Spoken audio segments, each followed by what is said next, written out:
Welcome to Choreography, a podcast about the greatest sport on ice, figure skating. I'm Wendy Buskey. And I'm Adrian Buskey, and we are talking about the Denis Ten Memorial Challenge, which just happened this past weekend in Kazakhstan.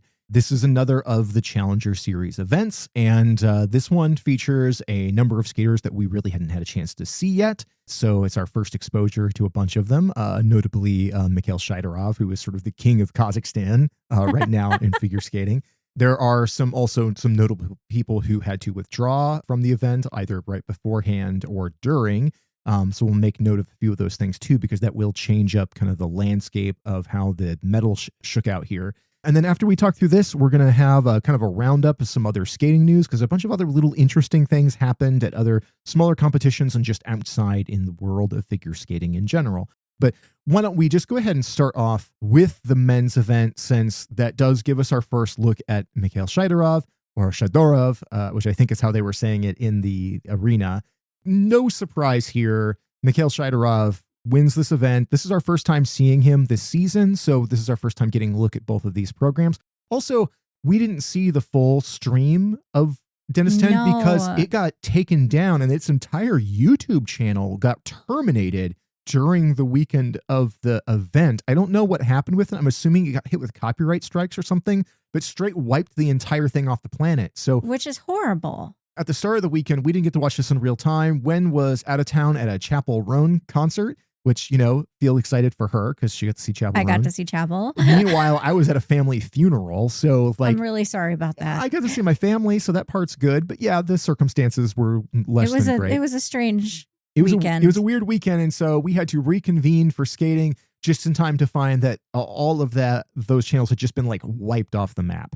So we were seeing this in bits and pieces that we could find on YouTube, thanks to people who had graciously uploaded this stuff. So there's some things that we saw kind of out of order and out of context and couldn't find everything. So if it feels like we miss a beat here and there with it, it's because we just could not watch it in the intended fashion. But yes. Anyway, Misha shows up here, wins the event, has two very solid programs with a few bits and pieces of things that didn't. I think he had like a hand down on a jump in the short program. Had a pretty hard fall in the free. Yeah. Oh my gosh. Yeah. I felt really scared. I was like, because that looked hard. Yeah. I mean, he basically just comes off his heels and lands on his butt really hard in one of those jumps. But then he started off with that gorgeous triple axel quad. It was a triple axel Euler quad sal. Yeah.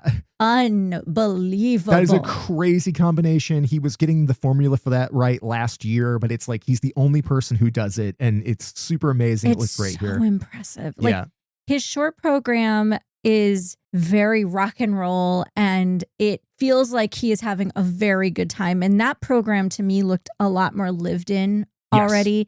It was like a remix of In the Air Tonight. I don't know the name of the other song, but you'll know it when you hear it. I think it's the same singer for both of them. I think that's the continuity between the two. At first, it was I thought the combination of the two songs was a bit unusual until I kind of figured out. I was like, oh, I think this is actually the same vocalist doing it. So that's how it kind of combines them. But yeah, he did feel more comfortable in it. You could feel the additional run-throughs in that program. Very much so. Whereas in the free, where he's doing a Fifth Element kind of themed program, it felt like a new program. Yeah, that free, it's a little confusing to me because it ends with the diva dance, or comes close to ending with it. It almost feels like it's four different things kind of jammed into one piece. But I love the Fifth Element soundtrack, and particularly the diva dance. You've seen that a lot in figure skating programs over the years.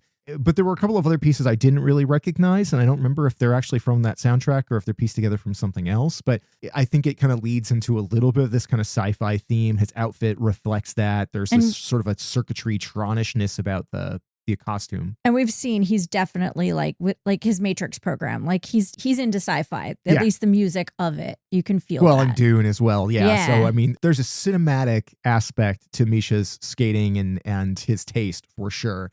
What I felt happened in that free skate is he does take that hard fall before, I want to say, the last two jumping passes and the footwork sequence. And it really does take the program down a notch. You see his speed slow down. It gets a little bit more careful. He just looks a little shaken up. That's not terribly surprising after a really, really hard fall. All things considered, he bounced back pretty well. But I think you could see that beyond just the deduction for the fall, his components take a bit of a hit. And he does not quite get the score that I think he was looking for with that program there, based on his and his coach's reaction in the kiss and cry. He does come out here with a 282.22. Very solid score. Beyond solid to me. Like, that's the third highest score of any man this season so far. Yeah. So far. It's just that looking at Misha like last year, we know he had such a steady increase towards peaking at exactly the right time. Earlier in the season, particularly like on the Grand Prix, he looked good, but he was experimenting. You know, he was using those events to work at his layouts, to try that new jump combination, to get the numerical value together for his program. But he looked very rough edged in the Grand Prix. And then, you know, he goes out and wins 4 continents and then gets silver at Worlds and just stuns everybody with those programs, and just was designed to hit at just the right moments at the end of the season and really come away with a huge medal. So I think that if his team is smart, they'll be engineering him to do a very similar kind of thing. But it would be nice to see him, as our reigning silver medalist, really perform well on the Grand Prix this season, with those layouts a little bit more perfected ahead of time. I think these programs do look good. Like you said, I don't think that the free has had as many run throughs. It does look like he's still kind of thinking his way through some of it. Yeah, that's exactly it. And frankly, I always go back to the fact that his coach is Olympic gold medalist Alexei Urmanov. And Alexei Urmanov won his gold medal as a bit of an upset. And I say by a bit, I mean, it was an upset for sure. He was not the favorite coming in, but he just peaked at the exact right moment and showed up at the Olympics and won it all. And you can look at Misha's trajectory, and I feel like he is someone that has a legitimate chance of at least being on that podium, if not on the top step of it, depending on how we see Ilya and Yuma and Adam, if he can get it all together, do. There are other names to throw in there, but even with this being his first competition of the season at a 282, he and his coaches might have not looked totally thrilled with it, but I think it's incredible. I think it's a great start. For as sloppy as some of the other skaters we've seen across all the disciplines have looked at this stage in the early part of the season so far, I think Misha looks further along than a lot of them. So definitely in his jumps, for sure. Yes. So it's definitely going to get there. 282.22, like you said, is one of the top scores already this season. Not a big surprise there. Shaidorov is definitely in the running as one of the top guys. He established that really well this last season. So a win here on home ice and a huge crowd reaction. I thought it was hilarious to see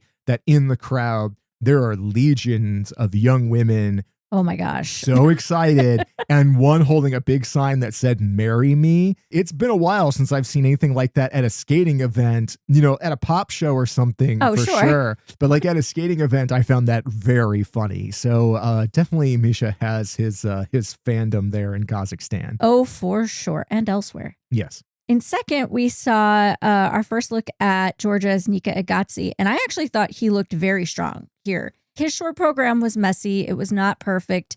His free, same story, but he was second in both, ended up with a 266.90, which is a really solid score for him. And just overall, this looked like his first competition of the season, but at the same time, particularly his free skate, like unlike Misha, I felt like his short didn't look fully there. And the style of it just felt, I mean, I'll just use the word, it felt a little dull, but I felt like his free skate, he obviously enjoys, and he's always been kind of a lackluster artistic skater. Like, he's much more of a technician, but I could see how much he enjoyed that free skate and loosened up in general. And that was fun to see. And it really did make me enjoy the program more. So this was, to me, a really nice start to his season. Definitely. And yeah, like you said, I mean, Nika is more of a jumper, more of a technician, more of an athlete than he is an artist, typically speaking. It does remind me of one thing we didn't mention about Mikhail Shaidorov is that his free skate was a 5-quad layout. Yeah.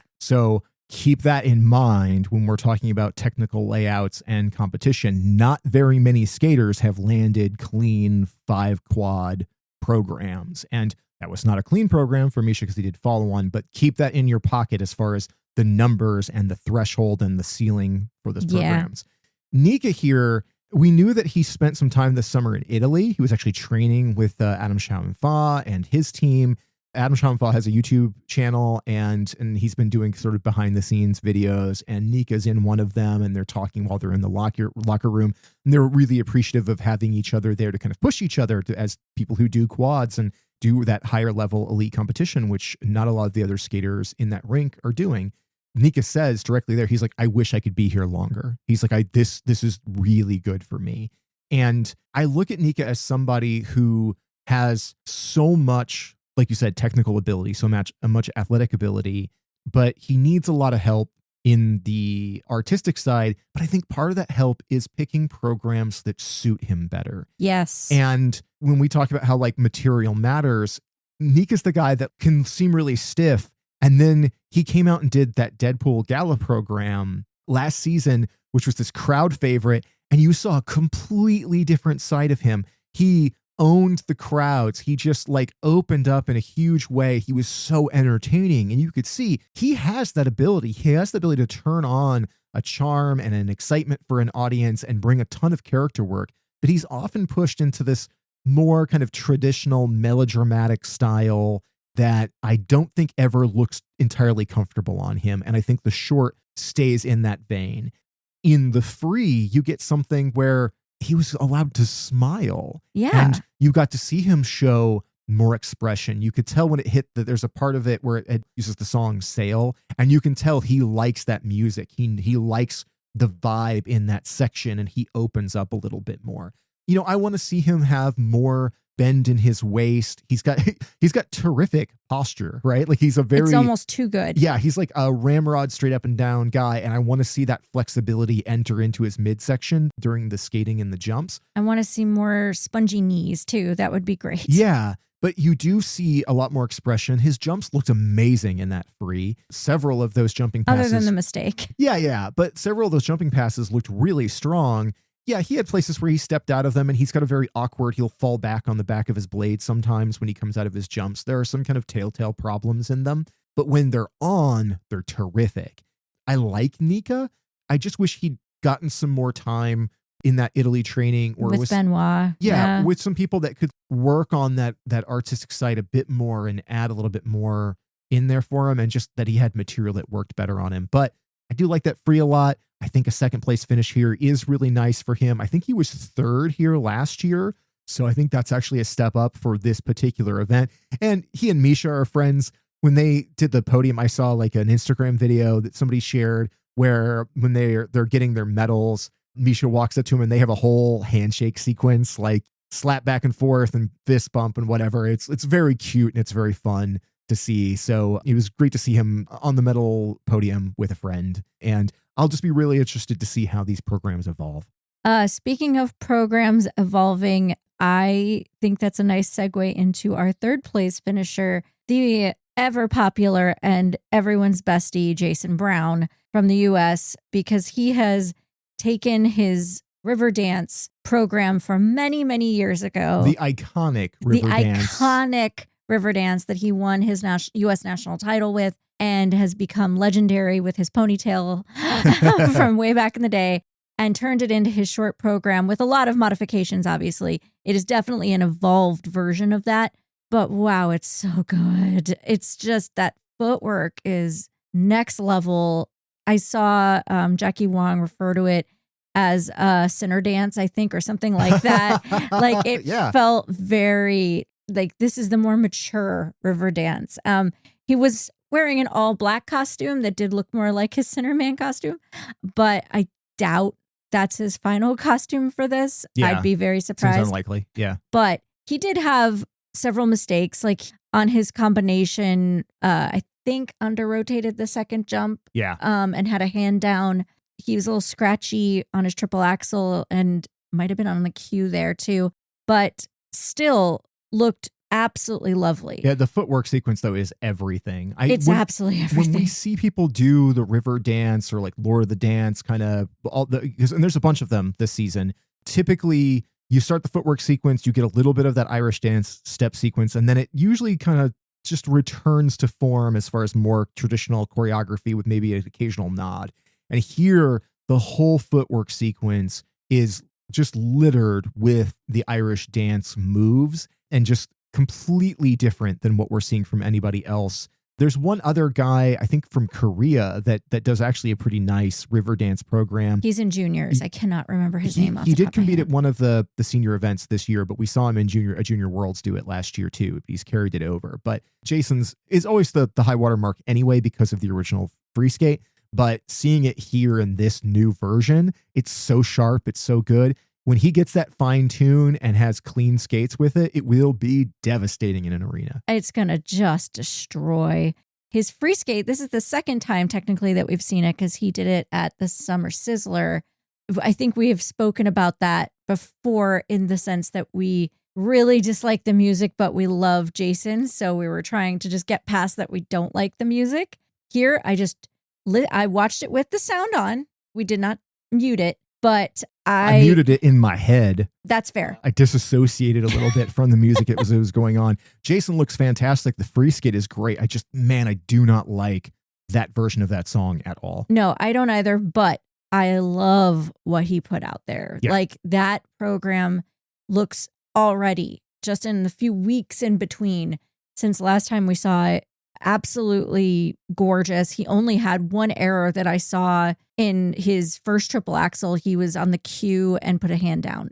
Everything else from that point on looked solid as a rock. And my favorite thing about it actually was about halfway through, there was a moment where I could almost just feel him completely melt into the character. Yes. And there was just this yearning, emotive quality to everything that he did. And it was like, I stopped paying attention to any technical thing that he was doing. I was just in that moment. I'm like, this is incredible skating. And so while the music is not my favorite, I do not care. I can watch Jason skate all day. And this was just beautiful to see so early in the season. He comes out of here with a 257.81 total, third after the short, third after the free. And this is the usual story. His quality is just the top of the field, but because he doesn't have any quads, his technical score is always going to lag behind somebody like a Nika Egadze, who just has more of the jumps, and then Misha, who is a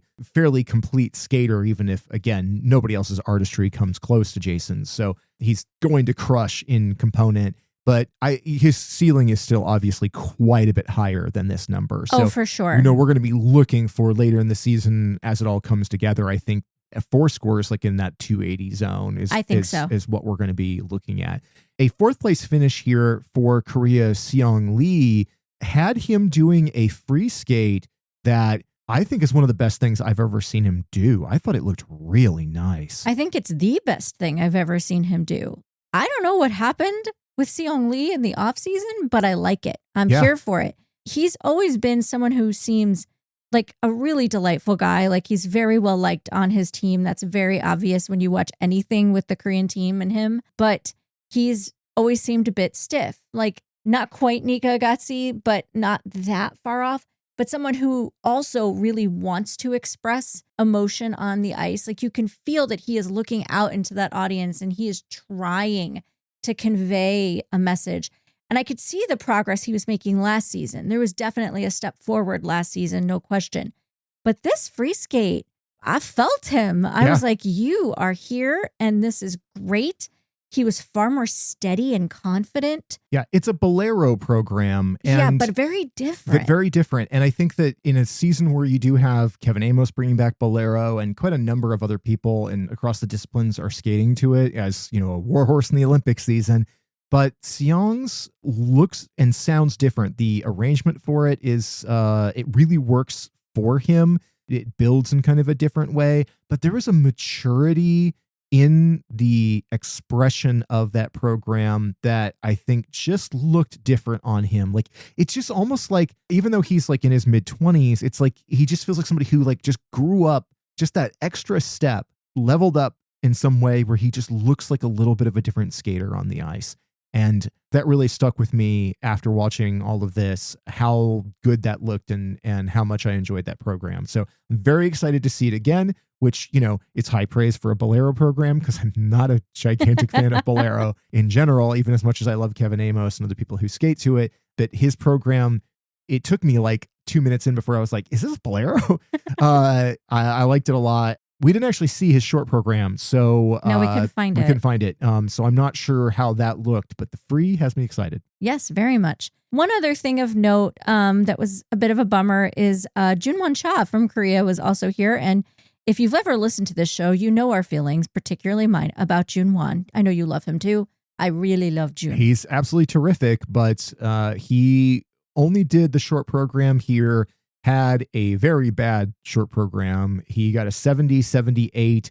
He was 13th overall. I can't remember. Like, I know he blew the combo and lost it entirely. And then fell on the single jump. The triple axel looked good. Yes. But so just from a technical standpoint, it didn't look great. I think the footwork and everything afterwards was really strong and had all that quality that is Junwon Cha, but it definitely didn't go well. And then he withdrew after that. So I don't know if he was dealing with injury or something. I didn't see an announcement for it. He just pulled out after the short. Yeah, I have no awareness of what the reasoning was. But yeah, he only did the short here.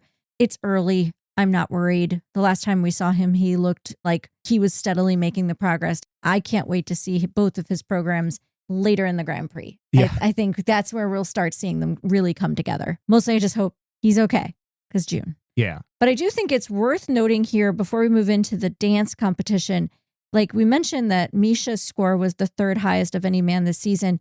But I just want to make a note too that both Nika and Jason's score would have won Nebelhorn Trophy last week. The reason I mention that is and we're going to mention a few of those things, is that we're about to go into the Grand Prix in 2 weeks. And so really starting to think about how the programs we've started seeing from everyone are ranking against each other, because there are all of these little competitions within competitions. And Jason Brown, we're assuming, is the second man for the U.S., for example. That's always just an assumption. We don't know what's going to happen, but you compare him to the best score we've seen so far from Andrew Torgashev, and he's more than 10 points ahead of that too. So it's like we're starting to try to think of this beyond just the competition we're watching, but how these skaters are all ranking up against each other as we lead into later competitions and sort of the bigger competitions later this season. Right. And this is a season full of interior competitions in every nation, because people are competing for those spots, if what ones their nation is qualified for. And some people are an obvious lock, but in many cases, you get people who are really going to be vying for it against each other. Canada's one of those places, like, yes, where there is not a clear front runner in their singles categories, but we'll get to that. But while we're still on the men, I do want to mention that Keegan Messing did make his return to competitive skating this weekend at, I believe it was called the Texas Trophy. It was just a small competition, but he needs to, start building back up those numbers. He's got to get international points so that he can actually get into the Grand Prix or whatever. So yeah, so it's like that late return in. We'll see, how that goes. I didn't actually see his score, so I don't know. I think it was around a 230, somewhere around there. So not any great shakes, but also first competition in a few years. And also, like, he didn't have a ton of competition. He just needed to go there and get it done. So he did. So yeah. Move on to the dance. I think it was very expected that Diana Davis and Gleb Smolkin would win this pretty handily, and they won by about 18 points, I'd say. And it was, I'd say, very strong for them. And I think especially their free dance, I saw some significant maturity improvements from them. This is a team that there are some fan question marks around, as far as, because obviously Diana Davis's mom is a Tiriti Britse, and their jump into IAM and suddenly becoming a very viable team very, very quickly over the last couple of years has definitely made some people a little uneasy about them. But I think it's very clear that, one, Gleb is a very, very strong men's ice dancer. Yeah, he's a great partner. Yeah, and Diana didn't look as strong early on in their pairing, but she has leveled up quite a lot. Yeah. He is still the distinct stronger of the two. For sure. But Diana has improved quite a lot, and they did really well at Worlds last year. Particularly, they had their free skate to the Led Zeppelin medley, which I predicted would do really well in Boston, and it did. And they looked strong. I really liked that program. It was awesome. So it's a little odd to think of them as kind of a top 10 team when they haven't been together for very long, but we've seen ice dance shaking up a little bit more in the last couple of years. So we know that their numeric threshold is kind of established already. So yeah, it isn't surprising to see them do as well as they did here. The one question mark I do have about it is that in the free skate, which overall I actually did like, there was a twizzle sequence that Diana completely loses her spot in, and she does get downgraded for it in the levels, but I felt like the score is still pretty generous for having something that was as visible a mistake. Ice dance just usually has no tolerance for like anything that isn't perfection. And we'll see in the second place Browns, they got knocked down for having a lift kind of go a bit awry. I do think that definitely Davis and Smolkin belonged in that first place spot here, but I do think that that number felt slightly generous based on what I was seeing on the ice. I agree. They ended up with a 193.14, and I think that generous is a good word. I don't think it deserved that. I would have had them in probably the high 180s, but ice dance is one, very political, and two, I am not an expert in ice dance, so I'm going to be careful how much I dig into that. The one thing I will note, again, since we're talking about how people rank up against people at other competitions, Davis and Smolkin's score here would now have them at the fifth highest score of any team this season, 1 point ahead of Smart and Deke. Don't agree there. That's really hard to get my head around.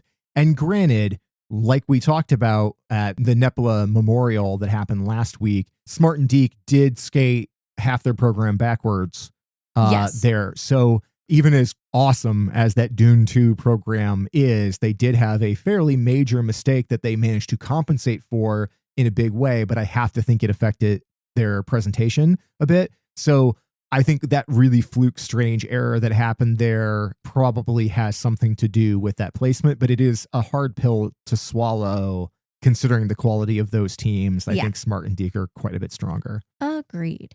But yeah, I do want to talk about Oona and Gage Brown, the sibling team from the U.S. They were second in the short. I thought their short looked really strong. They're the only team doing a headstand in a program this year that I like. Yeah, there's some other ones and they're not good. So far, okay. I'm not a fan of any of the other ones I've seen, but I do think there somehow works. But it's also that rhythm dance is set to House of Pain's Jump Around. Which fits so well. It's so perfectly 90s. They do a really good job of bringing that vibe to it, and it's a ton of fun, and yeah, it's pretty good. It's a little empty in the middle, but it's the problem I always have with the themed rhythm dances is that so often you get long stretches that are hitting all of the required elements from the judges, but that don't feel like a lot. You know, I mean, if you're a hardcore ice dance fan, you're looking for edges and you know what all the things they're supposed to be doing, but it does leave these kind of empty holes in programs sometimes. And I think that program has a little bit of that issue there. I don't necessarily love the layout, but they do it well. I am still struggling with their Godfather free dance, and they struggled here a bit. They had a lot of tiny errors, like to some synchronization. It's like tiny. I mean, you had to really be looking for them, but it started right from the beginning. It started right from the beginning. Very first move, it wasn't quite right. But like you mentioned earlier, it was that lift. There was one lift that they did that they didn't totally miss it, but it didn't ever look like it came to fruition and ended awkwardly and lost them a lot of levels. I think their previous score on this at their last competition in Lake Placid was like a 111, and this got like a 104. And so it was a pretty big dip for them. They were fourth in the free and still managed to come away in second because of how strong the rhythm dance was. I think for me, the Godfather program is one, I just don't love the music. I think the thematic of it is really interesting, but the music itself kind of loses me. The bigger problem that I have is in the presentation, though. I think Gage is rocking it. I think that like between his facial hair and his look and his expressions on the ice, like he is really giving all of the character that you want out of it. Unfortunately for me, the hole here is Oona, because early on in it, she's kind of serving face and expression that matches up with it tonally, but through a lot of the program, I'm not getting that from her.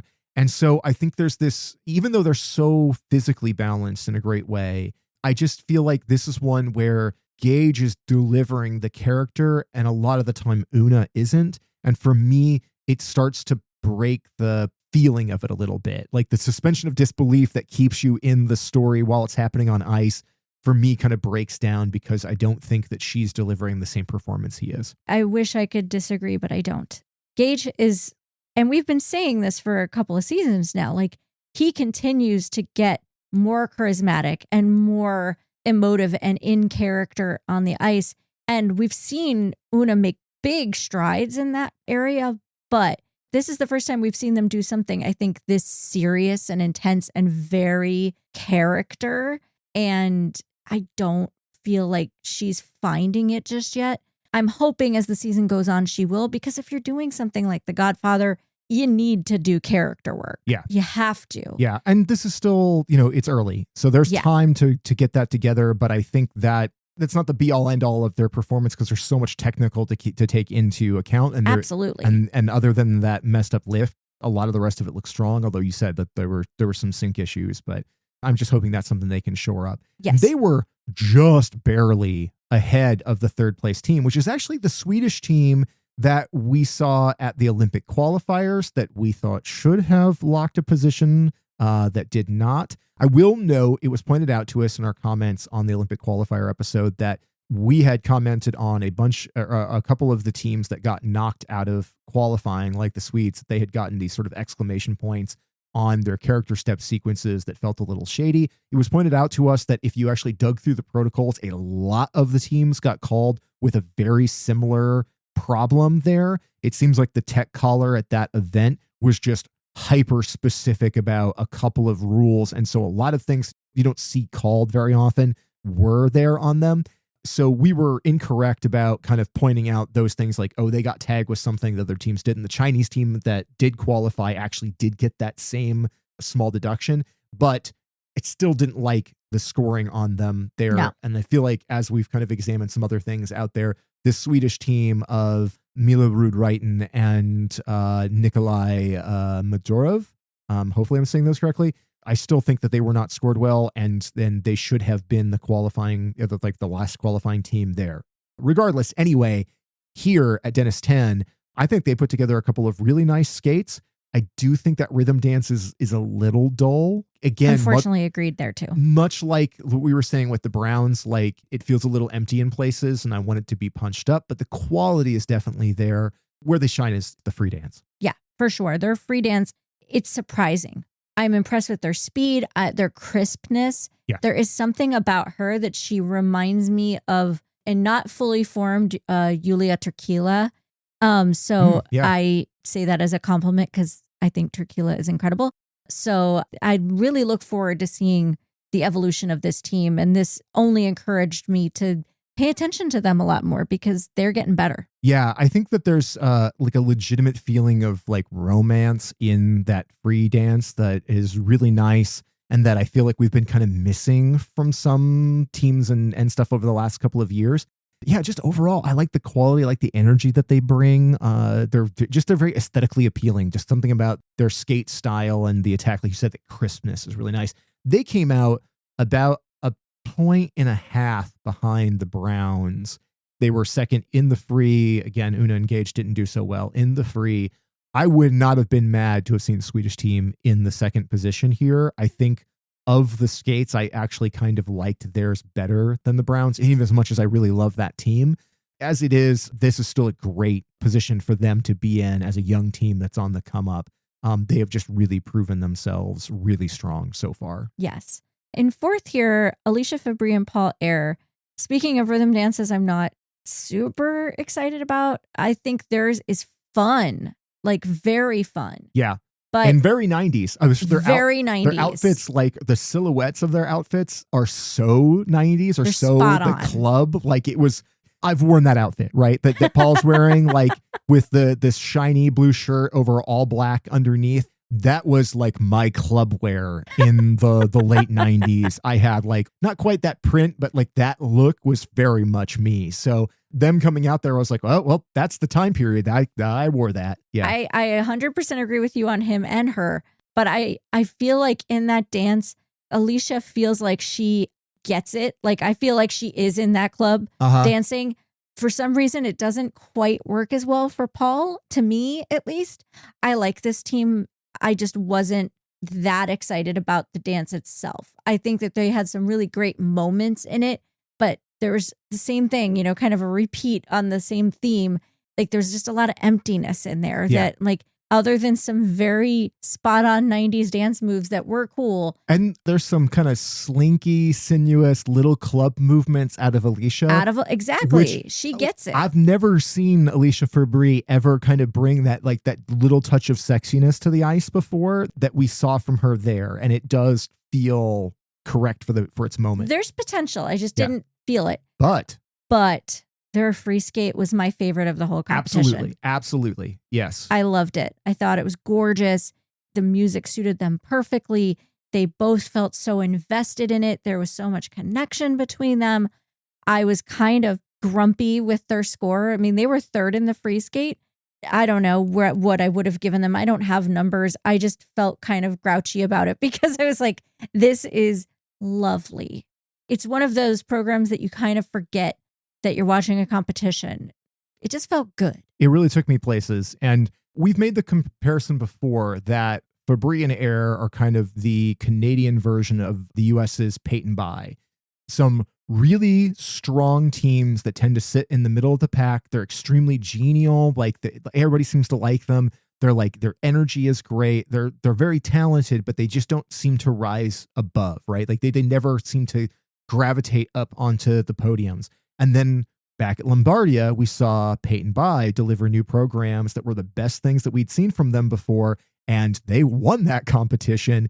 And we were like, oh, this is, especially with their free dance, like they just took us places we'd never seen them take us before. Right. And here, the rhythm is a little bit more on par with what I usually expect from them, although I did really like it. But the free dance is an evolution for them. For all the reasons you just said, I don't think I need to expound on them, but I absolutely agree that was my favorite performance from the dance competition here than any of these other teams. It's the one that sticks with me, and it's the thing that makes me most excited for this team going forth in the rest of this season, because I really look forward to seeing that program again. Rounding this discipline out for us, I'm sure there were others, but of the people we could watch, America's Leah Neset and Artem Markelov, their programs were fine. If I'm being honest, I felt like it was a bit of a step backwards from last season's programs. And I hate saying that because this team has so much talent and so much skill. They're former junior world champions, and they are young. They are so young. We're going to be talking about them for a long time. They are going to be great. This particular competition, I just didn't feel it. The free dance here is stylistically really weird to me because the choreography is really traditional. If you take away their lifts, which are what Neset and Markelov do best, right? Like if you're going to talk about signature things that they do best, it is lifts. That's what always stands out about them.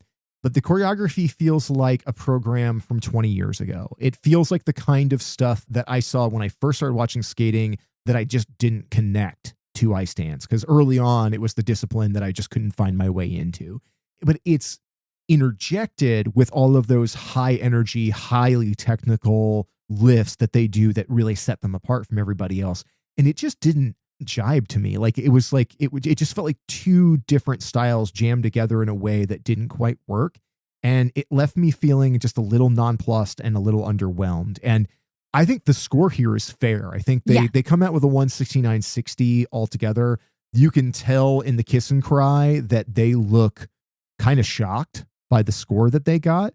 I have often felt that this is a team that rides high on flash, but not much in the way of substance. You've probably heard me say that a dozen times on this show, and I still kind of hold to that. I think that their free is designed to maybe push a little bit more into more real artistic expression, but it just didn't quite come together for me. So I think them in the fifth spot here is like totally fair and more on par with what I think that as a team where they really do slot in right now. Yeah.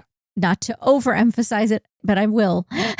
They're very young. They will get there. It's just, I felt like last season, they were just a little bit better than what I saw here, even early in the season.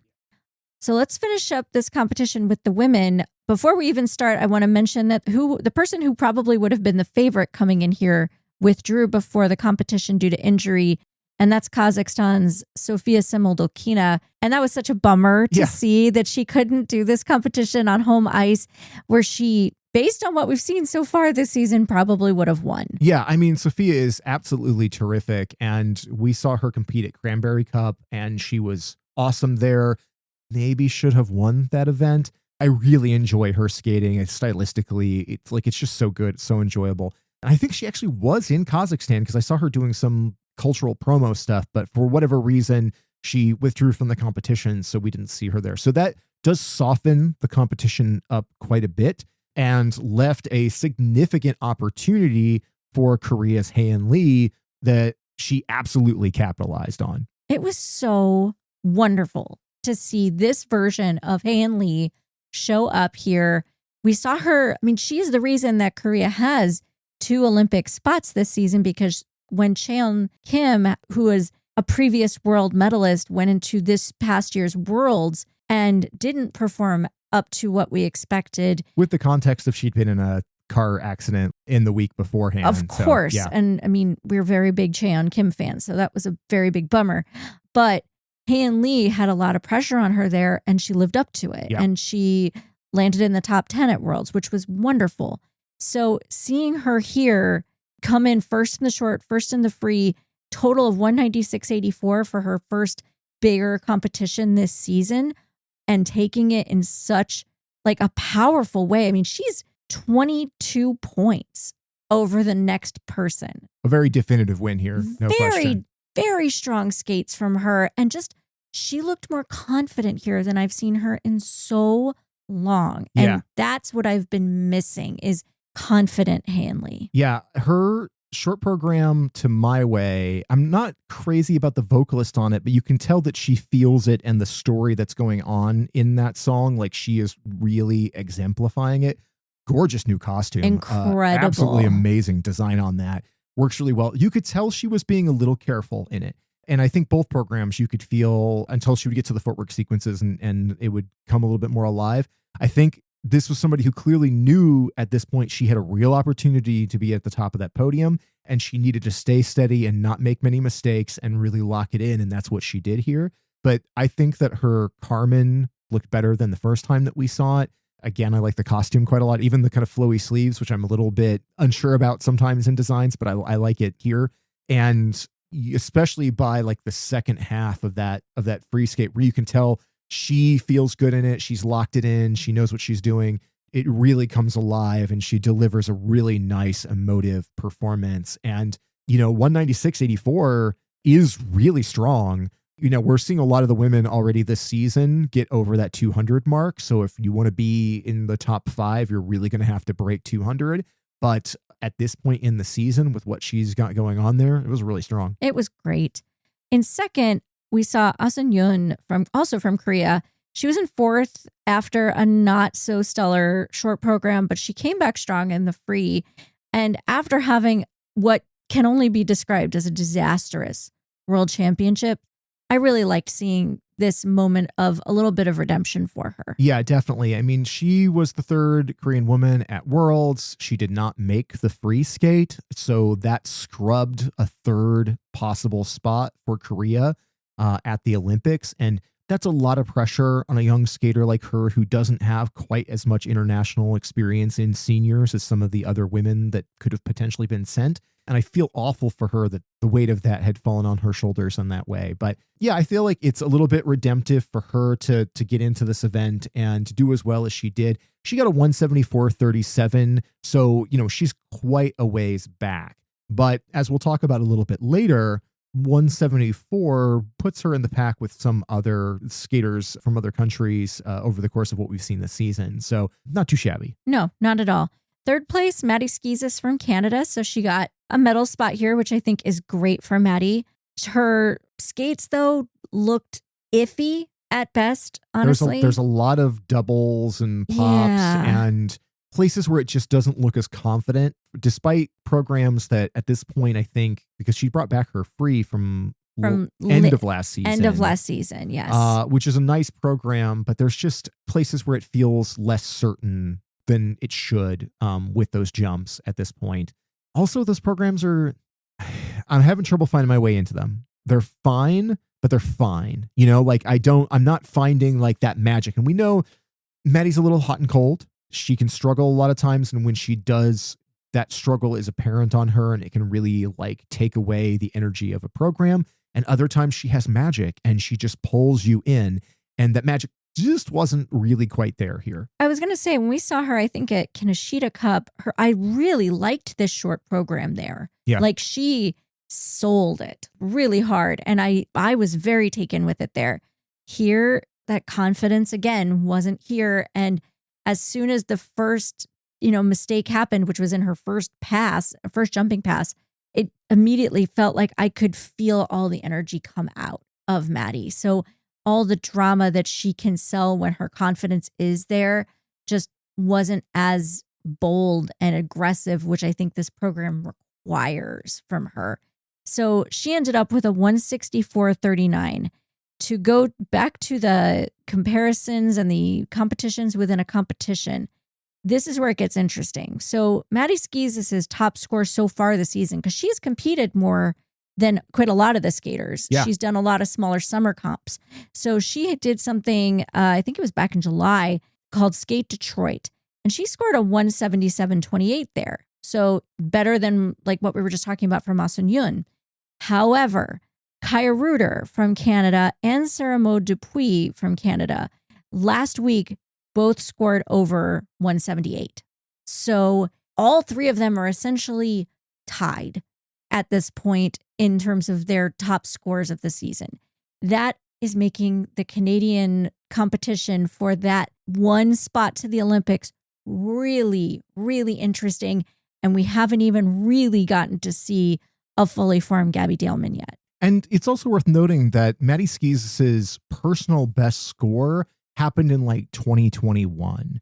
Yeah. So she's had a higher ceiling, but it's been a few years. She's a very capable skater who can be great in the clutch. You cannot count her out. No. But it has gotten more competitive. And that's what we wanted to see for the Canadians in general, was to see their singles competition get stronger, get more competitive, push each other harder, make something really go on the line, rather than having this feeling of a de facto person being sent to the Olympics. And that's what I like to see. So the fact that they're all within like 1 and 1.5 points from each other is fascinating. And Maddie is going to have to fight for that spot that she earned. I mean, I give her full credit. They only have that one spot because of her. Yeah. And so it's going to be interesting. Going back to finish up this competition, Josephine Lee from the U.S. came in fourth here. And I mean, she wasn't too far back from Maddie Schizas. She was fourth in the short, third in the free. I like seeing the growth and the evolution from Josephine Lee. She's still on the very young side, still skates a bit junior, but I do feel like we're starting to see more consistency from her in senior competition and international competition. So Josephine has time. This is not her Olympic quadrennial. She's unbelievably unlikely to make an Olympic team this year, but 4 years from now, it could be very interesting and a very different story. I really like Joey. She has not stood up very well in international competition compared to the stuff that she does domestically, typically. But these programs looked really sharp. I like that short program a lot on her, actually. I think the free skate is the same one she was doing last year. I think or was it the other way around? I honestly can't remember off the top of my head, but yeah, I'll go with what you're saying. Yeah, and I could be wrong about that. I might have it mixed up. But one way or another, one of the programs really stood out to me as being really fun. She seemed to lock in really nicely, seems to enjoy it a lot. The other one is also quite good. The technical ceiling needs to be a little higher to be like hyper competitive, but I do think that of some of the second and kind of lower tier US women this season, it's been a little iffy, some of the stuff that we've seen so far. Some people like say like an Elise Lynn Gracie, who's kind of in a similar sort of zone, except for Elise's threshold can be really high because she started off last season so strong, but has not looked very good in the first part of this season yet, whereas Joey looked a little bit stronger. So she's a little less than 4 points behind Maddie, and a 160.92 is not going to rank really great at these international competitions, but she did look stronger. I always like Joey skating, so I'm just happy to see a very solid performance out of her at this event. That wraps up the Denis Ten Memorial, but I do have a few other things I want to make sure we hit on. First is we did see at a smaller competition in France called Trophy Métropole Nice. I hope that's some form and fashion correct-ish. But he was there and competed his short program better than we have seen it, for sure, easily. Yeah, for sure. And got a 97.62. So that is much closer to where we're expecting to see Adam Siao Him Fa score. His free skate, still messy.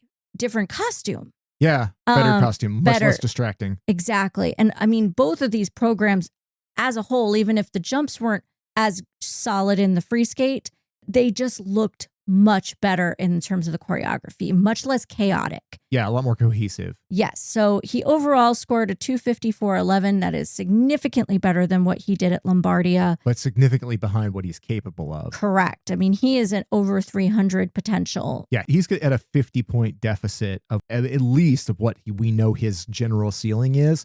And so far, he just has not looked terrific this season. You can see that he's really trying to push that technical point total, and the layouts aren't quite working yet, but the programs do look a little more lived in now. Like you said, the short looks a ton better. It was way more enjoyable. I think we commented when we saw him at Lombardia that there were just places where it felt too busy. There's a little too much going on. These are connected programs, so they're thematically carrying something over from the short into the free. And I like that. I think that's interesting. It's a thing that he's played with before. But I think the challenge for Adam when he does programs like that is them also getting a little too samey. Here, I think he pushes that a little further aside where the programs don't feel just like one another, even though they are connected.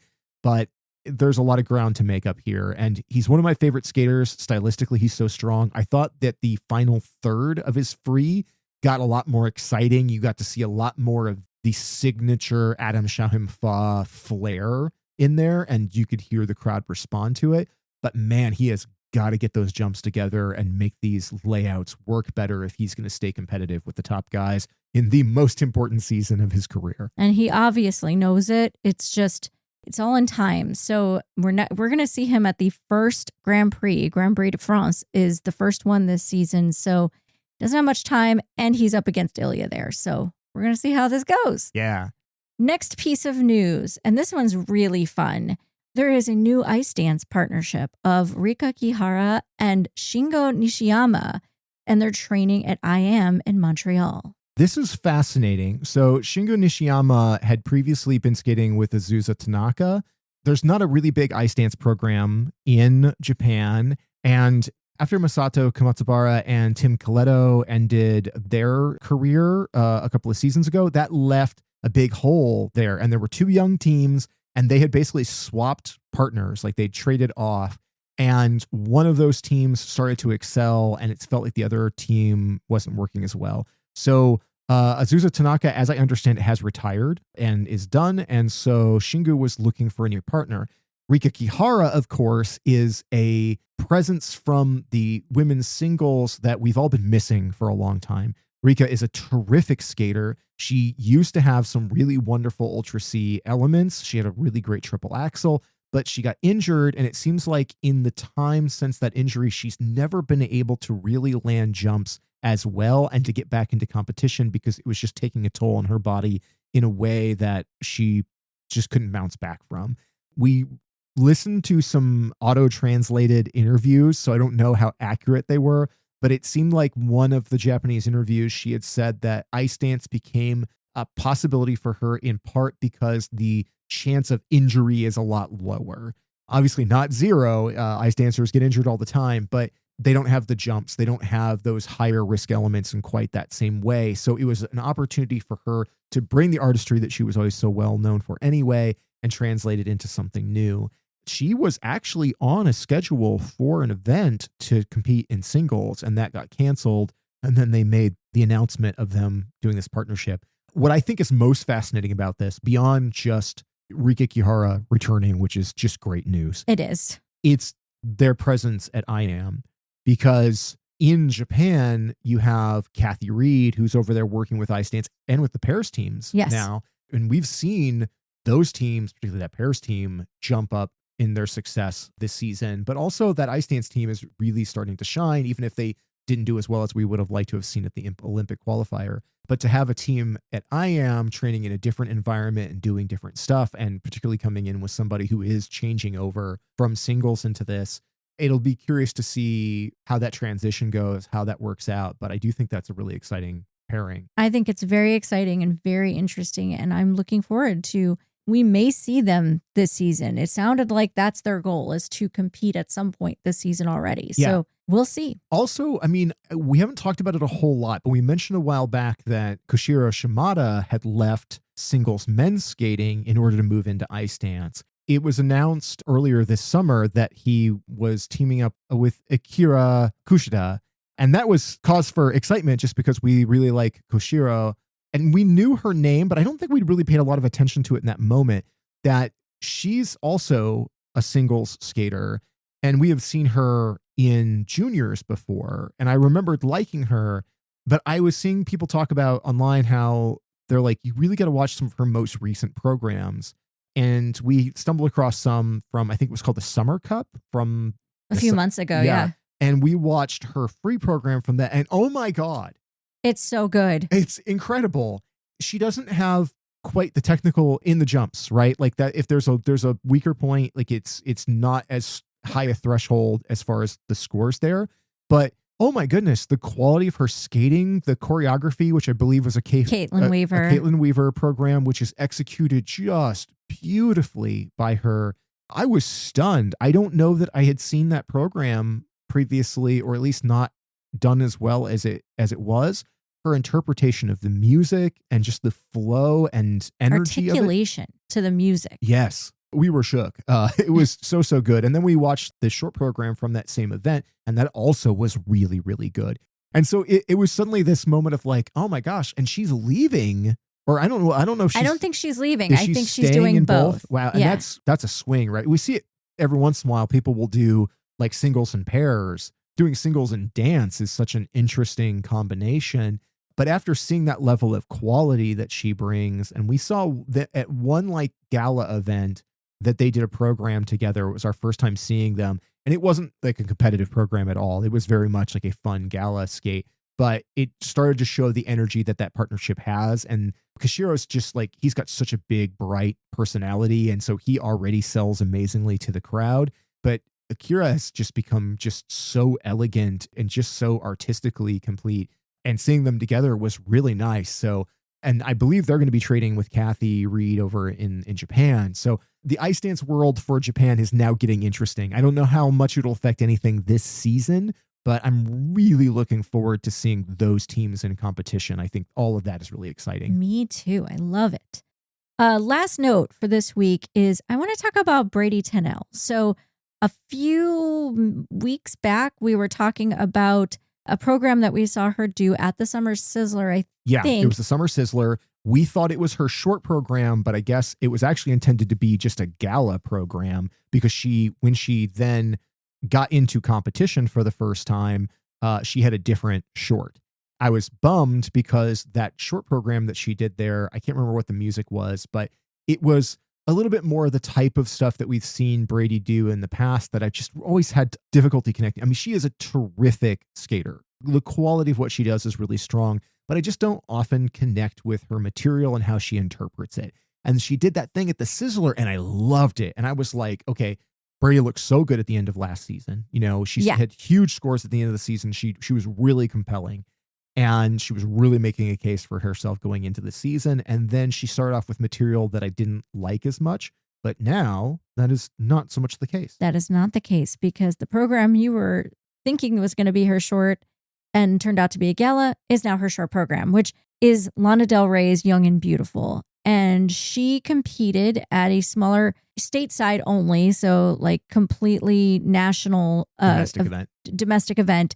The Boston Open, and scored a 73.35. So huge short program score for her. Obviously, it is going to get the domestic bonus that everybody gets whenever they're doing something at home. Yeah, I always feel like any domestic, non-international event, just take the numbers with a grain of salt. And also, when you see her overall total, I've seen the short program because somebody shared the whole thing on Instagram, and it's fantastic. Her Young and Beautiful program. That score seems deserved, but in international, I would think it'd probably get about a 71. But still, that's still a big score. It's still a big score, and it looks so good on her. It's so much better. It's such a better choice for that short program. I'm very, very excited that she and her team made the choice to shift to that. I couldn't find the free, but I know her overall score. Yeah. And it was a 221.19, which would be the highest score for any senior woman this season if it weren't a domestic competition, which it was. So again, take it all with a grain of salt because it is not an international, so it does not count towards that listing. However, what it does count towards is Bradie basically making a very strong statement early on saying, I am still in this for that one of those Olympic spots. Do not forget that I'm here. She was a medalist at Four Continents late last season because she didn't make the world team. She did an amazing job there. Then she did another smaller international competition around the time of Worlds. And got a massive score there. Her first competition this season wasn't quite as strong, but then coming here and getting, doing two programs like this and getting a score like that, she is making sure it's very well known that she is trained, she is ready, and she is fighting. Yeah. And I love that. It will be interesting to see how those programs now translate into international competition and if she can sustain that same kind of score, because the 221 is massive.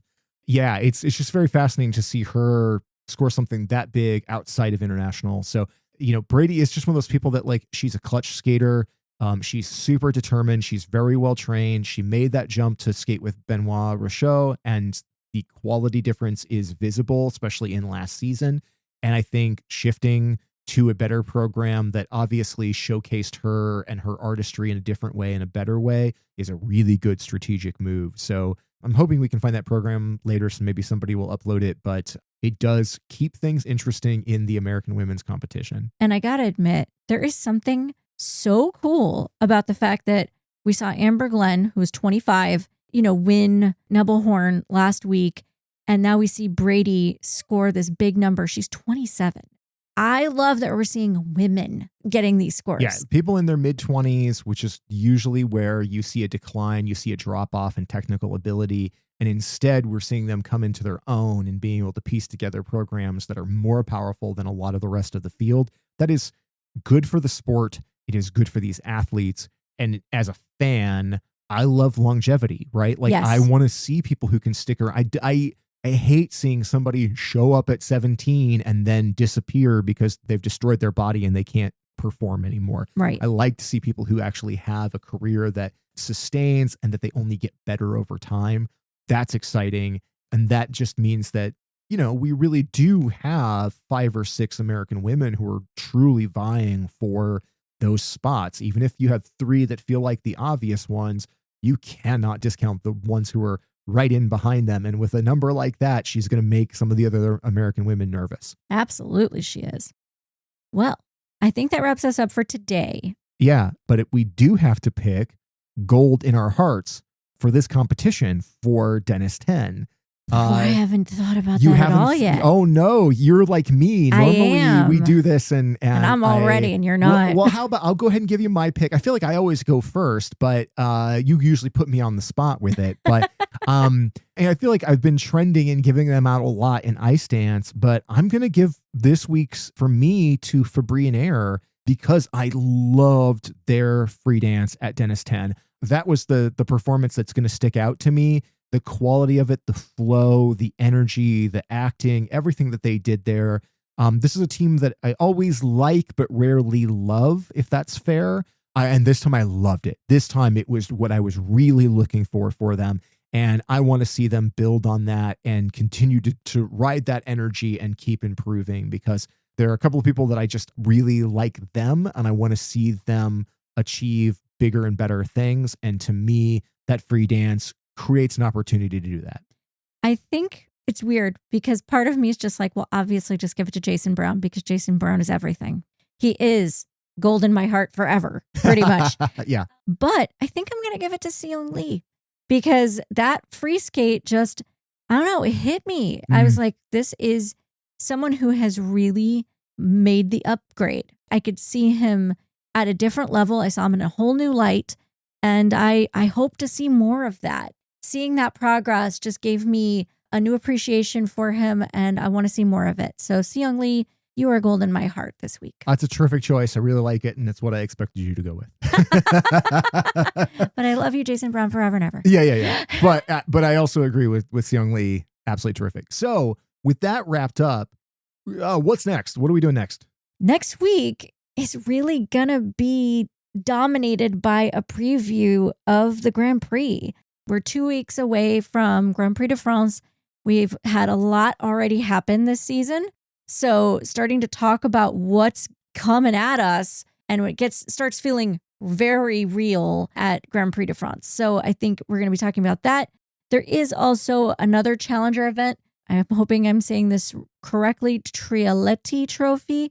That's happening in Georgia, and we're going to see a lot of the same competitors we saw in Kazakhstan this week. So Nika Egadze, Siyeong Lee will be there again, Jason Brown, Haein Lee, but we're also going to see Larinaku Gutman, Rinka Watanabe, and potentially, I say this with like the asterisk just in case, Cam and O'Shea, who have not come back yet from Danny's injury. So that's the only reason I put the asterisk is like they're still on the list, but I have not seen them at all. We haven't seen them at all, and they've had to withdraw from several so far. So I'm hoping we get our first look at Ellie Cam and Danny O'Shea. Okay, well then that's going to be a lot to cover. And there's still other tiny events happening all over the place. All over. I mean, lots and lots of small events happening here and there. The Challenger Series is really challenging to keep track of because of how scattered it is all over. And then sometimes there are also small international events that are not part of the Challenger Series and are just their own standalone thing. And then tons of domestic things. And you had that French competition, and you had like Leah Serna who won gold at a competition, but had that same one, but had kind of no real elite competition against her there. Yes. So there's just a lot happening all the time, and I'm just very looking forward to getting into the Grand Prix because I feel like that's when the season really starts to get going. That's one, they're very concise and they're kind of easy to consume. But it's also where you're going to start to see the top competitors really coalesce and to get a real sense of what's going to be happening this season. So join us for that.